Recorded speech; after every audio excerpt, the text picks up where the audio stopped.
Եթե ազգային ժողովի ընտրություններին 60,86% մասնակցություն է եղել, նշանակում է ընտրատեղամասային հանձնաժողովները կայծակնային արագությամբ են աշխատել։ Սա տարակուսանքների առիթ է տվել դիտորդ կազմակերպություններին, քանի որ այդ դեպքում ստացվում է ընտրատեղամասերում 200 վայրկյանում 4 ընտրող է եղել։ Եթե 2000 ընտրողը այդ, այսպես ասած,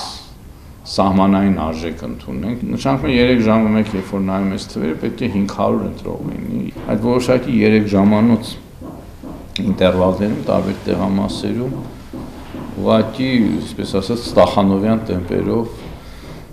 քվեարկություն էր գնացել։ Վարուժան Հոկտանյանը ընտրությունների ընթացքում 2 ուսումնասիրություն է անցկացրել՝ վարչական ռեսուրսի չարաշահման եւ ընտրական թևի էլեկտրոնային մոնիթորինգ, որը կհրապարակվի ապրիլի վերջին։ Մոնիթորինգի ժամանակ հակակոռուպցիոն կենտրոնը ֆիքսել է ընտրողների բաշխումը ըստ հասցեների։ Մենք տեսնում ենք շատ հասցեներ, որտեղ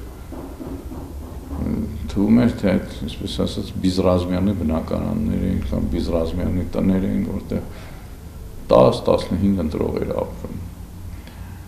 Մենք ասում ենք, կուսակցություններ բարի եղեք, միած ստուգել այդ ամենը։ Transparency International ընկերությունը ներկայացնում է փաստեր, իսկ ավելի խորը ուսումնասիրությունները թողնում ընտրություններին մասնակից ուժերին։ Սա էլի մտքի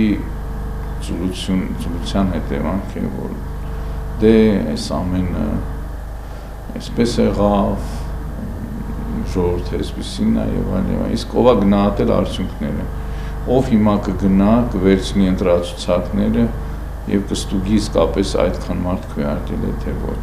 Այն, որ ընտրությունների մասնակից ուժերից 5-ը չանցան ազգային ժողով, պարոն Հոկտանյանը բացատրություն ունի։ Նրանք իրավիճակը սթափ չէին գնահատել, հասկանալու ինչպիսի ընտրազանգված ունեն։ Եվ ոչ թե ուղղակի միտինգների ժամանակ ոգևորվեին, որ ինչ-որ մարդիկ են գալիս, ծափ են տալիս եւ նման այլ զեղումներ են լինում։ Կուսակցությունները պետք է ոչ թե ընտրություններից առաջ միայն հանդիպեին ընտրողների հետ ու խոստումներ տային, այլ տարիներով աշխատեին, լուրջ պատրաստվեին։